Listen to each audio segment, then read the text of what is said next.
Ano Bíblico, dia 98. Acompanhe neste momento a leitura do livro de 2 Samuel, capítulos 20 e 21, com a narração de Cid Moreira.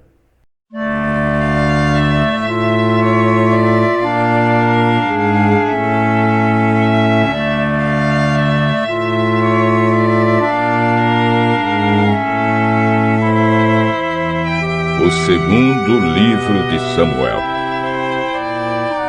capítulo 20.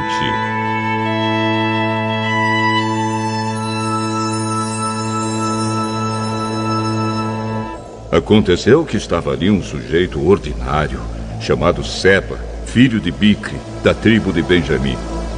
Ele tocou a corneta para reunir o povo e gritou: "Abaixo, Davi! Não temos nada a ver com ele. Não adianta nada segui-lo. Homens de Israel, vamos voltar para casa." Então todos os israelitas abandonaram Davi e foram com Seba. Mas os homens de Judá ficaram fiéis a Davi e o seguiram desde o rio Jordão até a cidade de Jerusalém.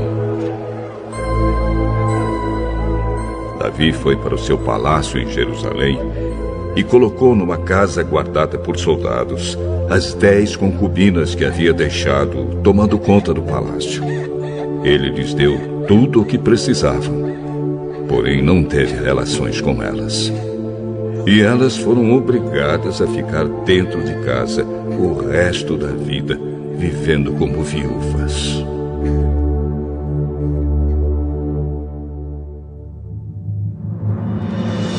O rei disse a Amasa: "Convoque todos os homens de Judá e esteja aqui de volta com eles depois de amanhã." Amasa saiu para convocar os homens.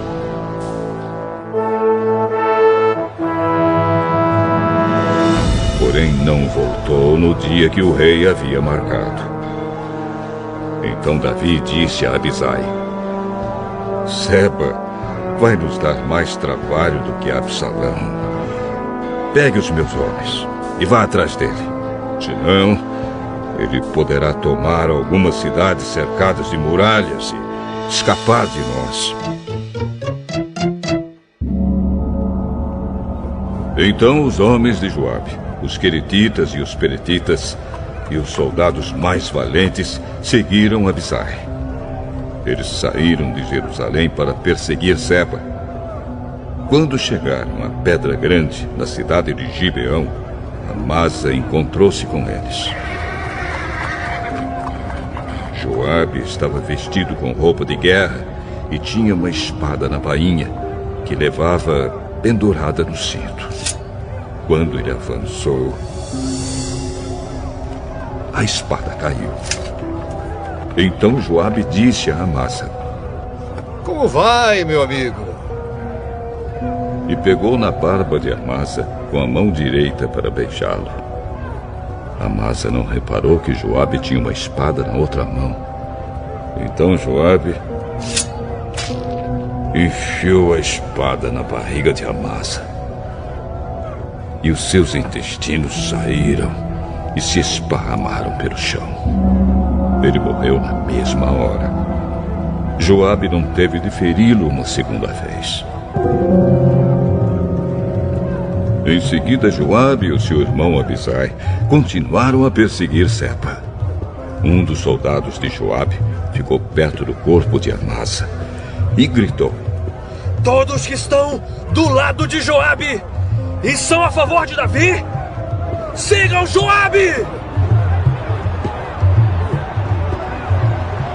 O corpo de Amasa ficou estendido no meio da estrada, coberto de sangue.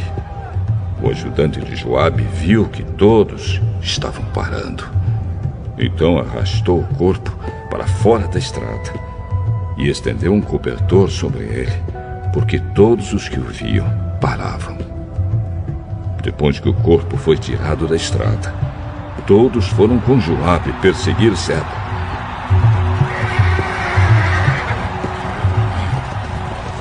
Seba atravessou as terras de todas as tribos de Israel e foi parar na cidade de Abel Bet-Maacá.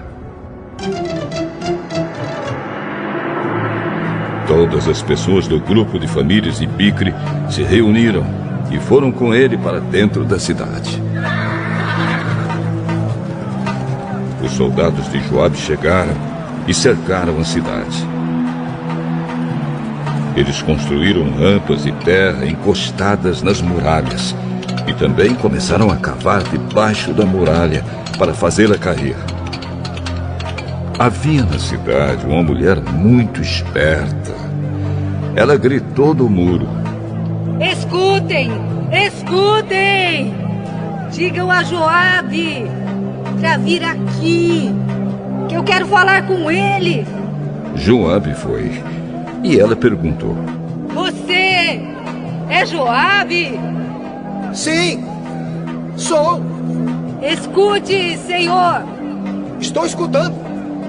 Antigamente, costumavam dizer: vão e peçam conselhos na cidade de Abel. E era assim que resolviam os problemas. A nossa cidade é grande e uma das mais pacíficas e leais de Israel. Por que você está tentando destruí-la? Você quer arrasar o que pertence a Deus, o Senhor? Nunca! Eu nunca destruirei nem arrasarei a sua cidade. O nosso plano não é esse. Um homem da região montanhosa de Efraim, chamado Seba, filho de Bicre, começou uma revolta contra Davi, o nosso rei. Entreguem só esse homem e eu irei embora. Nós jogaremos a cabeça dele por cima da muralha para você.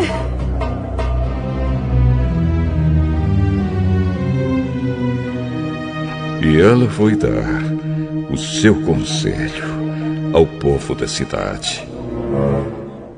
E eles cortaram a cabeça de Seba e a jogaram por cima do muro para Joabe. Ele tocou a corneta, reuniu os homens e todos deixaram a cidade e voltaram para casa. E Joabe voltou para perto do rei Davi, em Jerusalém.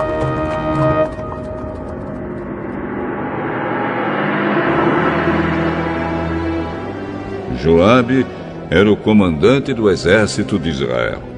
Benaías, filho de Joiada, era o chefe dos queretitas e dos peretitas. Adonirão era responsável pelos homens condenados a trabalhos forçados. Josafá, filho de Airude, era o conselheiro do rei. Seva era o escrivão. Zadok e Abiatar eram os sacerdotes. Ira, da cidade de Jair, também era um dos sacerdotes de Davi.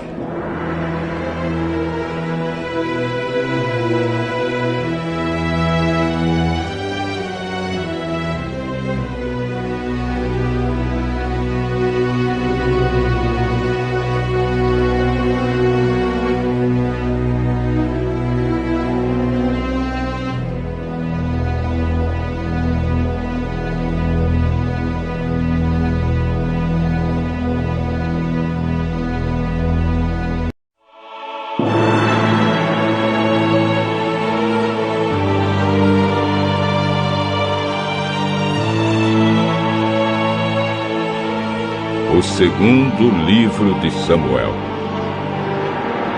capítulo 21. Durante o reinado de Davi, houve uma grande fome, que durou 3 anos seguidos.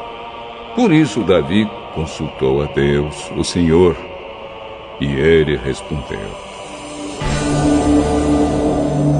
Saul e a sua família são culpados de assassinato. Ele matou o povo de Gibeão.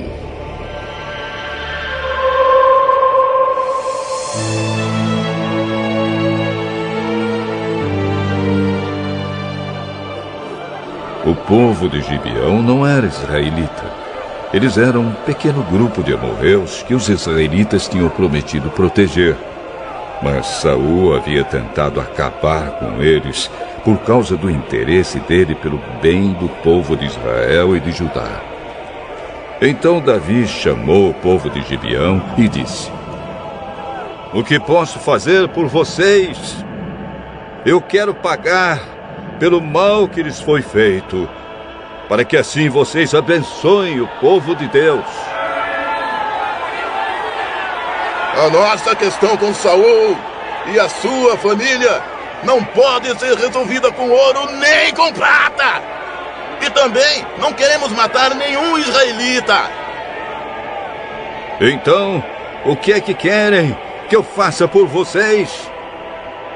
Saul quis nos destruir para que não sobrasse nenhum de nós em nenhum lugar de Israel.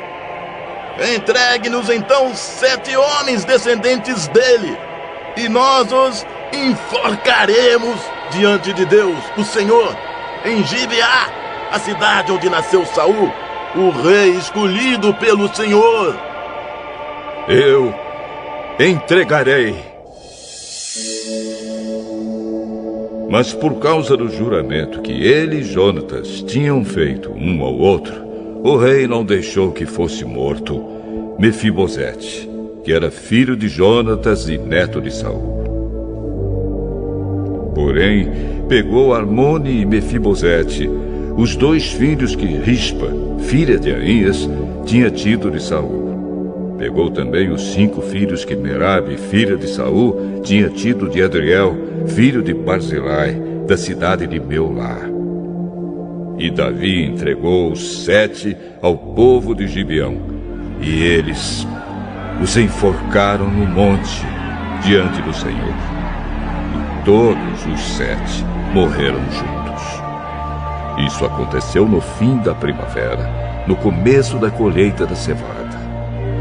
Então Rispa, concubina de Saul, pegou um pano grosseiro e com ele fez um abrigo sobre uma rocha. E ficou ali desde o começo da colheita até o dia em que as chuvas do outono caíram sobre os 7 corpos. E não deixou que as aves se aproximassem deles de dia, nem os animais selvagens de noite.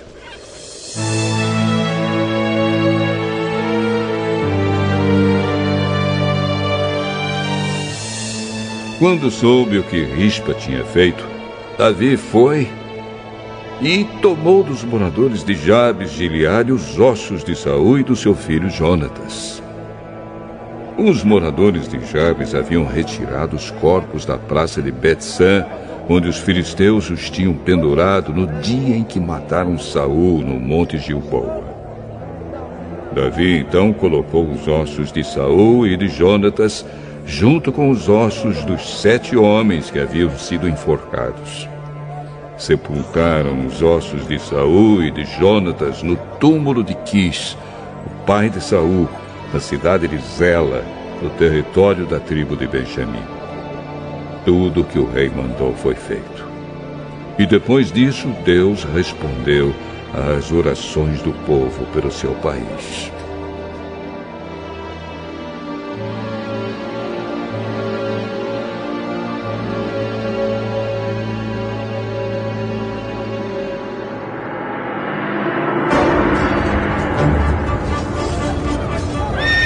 Houve outra guerra entre os filisteus e Israel. Davi e os seus soldados foram e lutaram contra os filisteus. Durante a batalha, Davi ficou muito cansado. Um gigante chamado Isbi-Benob tinha uma lança de bronze que pesava mais ou menos 5 quilos e estava usando uma espada nova. Ele pensou que podia matar Davi, mas Abisai, cuja mãe era Zeruia, socorreu Davi, atacou o filisteu e o matou. Então os soldados de Davi fizeram a promessa de nunca mais deixar que Davi saísse com eles para a guerra. Eles disseram: "O Senhor é a esperança de Israel. E nós não queremos perdê-lo.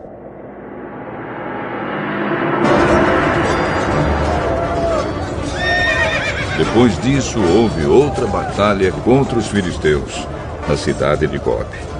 E Sibecai, da cidade de Uza, matou um gigante chamado Safe. Houve mais uma batalha contra os filisteus em Gobe. E Elanã, filho de Jair, de Belém, matou Golias, da cidade de Gate. O cabo da lança de Golias era da grossura do eixo de um tear de tecelão. E houve ainda outra batalha em Gate. Ali havia um gigante, descendente dos antigos gigantes, que tinha 6 dedos em cada mão e em cada pé. Ele desafiou os israelitas, e Jonatas, filho de Simeia, irmão de Davi, o matou. Esses 4 eram descendentes dos gigantes da cidade de Gate, e foram mortos por Davi e os seus soldados.